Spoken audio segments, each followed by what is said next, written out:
Hello, welcome to Stingray Tom's Florida and a dip into the archives. Today is part one of a three-part series about the cars and trucks that are on display at Universal Studios Florida in Orlando.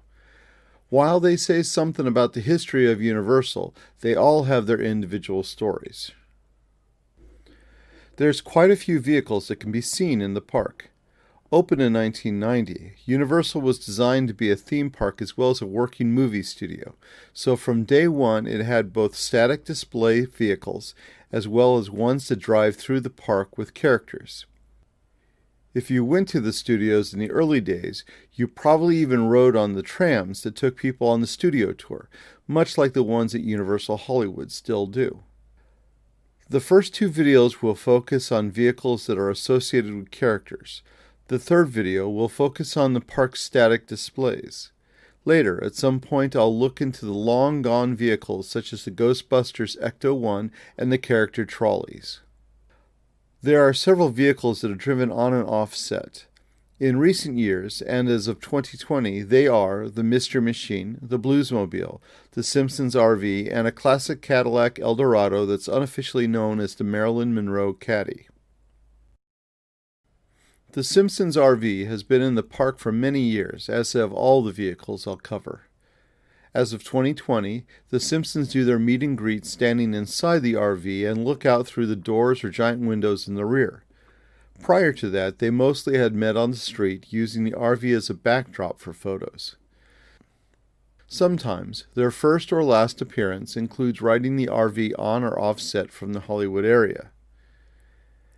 As can be seen here, the Simpsons RV is a rather large motorhome. Originally built by DeMond Motor Coaches, it's likely to be a 1970s or a 1980s era truck. It has a gas engine that sits behind the massive grille and between the driver and passenger seats. The RV is a rectangular box, and when guests peek inside when the doors are open, it's obvious that the interior is essentially empty, save for the front seats and a sound system with large speakers that sometimes plays Simpsons TV show songs. It has many items on the roof, including cases of Duff beer, Buzz soda, and donuts. Lisa's saxophone is up there along with Bart's skateboard, Snowball 2's carrier minus the cat, and a fishbowl with the famous three-eyed fish Blinky. Apparently, it's not the same fish that Marge cooked up for Mr. Burns. The rear has a platform which has both a 55-gallon barrel of possibly nuclear material cooking a roast of some sort, as well as a traditional barbecue. Years ago, the bottom side of the roast glowed red and the barbecue smoked. In the spring of 2020, the RV got a makeover with new paint on new siding to replace the faded and dented exterior. The new paint is the same yellow and green trim, but it's much deeper than the highly faded condition of the previous paint. The Simpsons are an interesting study in intellectual property, what's commonly known as IP in the entertainment business. Owned by 20th Century Fox originally, they are now owned by Universal's primary competitor in the theme park business, the Walt Disney Company. It may be surprising to some, but when guests interact with the Simpsons at Universal, they're hanging out with Disney characters. Probably the highlight of the Simpsons in connection to their RV is the years when it was part of Universal's Macy's Holiday Parade. That ended with the 2016 parade, as Universal premiered a new holiday parade in 2017. As can be seen in these photos from 2014, the entire family rode in the decorated RV together. You can even see Maggie in her stroller waving to their fans, something that has become an exceedingly rare sight.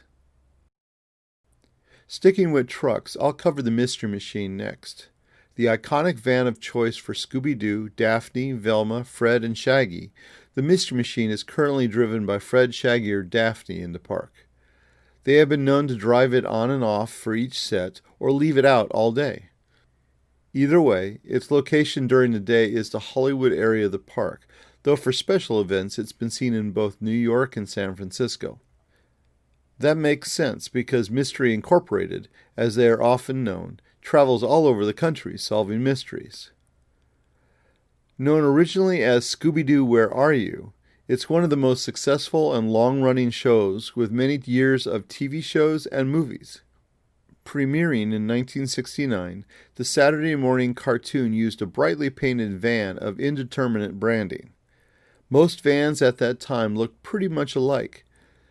Over the years, the style of the Mystery Machine has changed, so there's no one van.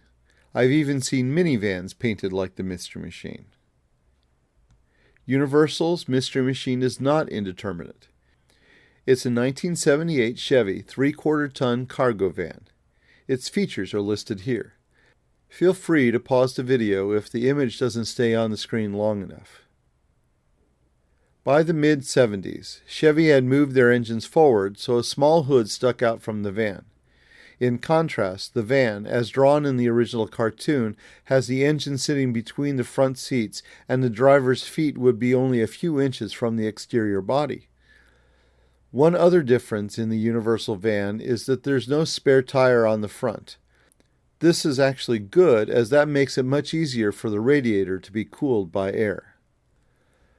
The current Mystery Machine, which replaced an earlier one about 7 years ago, is equipped with a stereo system with quad speakers mounted on the exterior, 2 in the back and 2 behind the front grille. Sometimes rock music is played on the stereo. Like the Simpsons RV, the Mystery Machine also got an update in 2020 with a new vinyl skin to replace the one that had seen better days. The van also has a themed interior, which looks as if it'd be at home in the 1970s. As can be seen here, there's several pillows, carpet, drapes, and a hammock. Considering that I don't remember the gang staying in motels back when I watched them as a kid, are we to think this is where 4 teens and a giant dog sleep? Moving on. The Bluesmobile, owned by Elwood Blues of Chicago, is another of the most iconic cars in the movies. It's such an integral part of the movie that it's often considered one of the cast. At Universal Studios, the Blues Brothers have been performing shows daily from 1992, though Elwood and Jake were there to pose with guests even before then. In a theme park that has only one original ride from 30 years ago, that's saying a lot. But the Blues Brothers always draw an appreciative audience.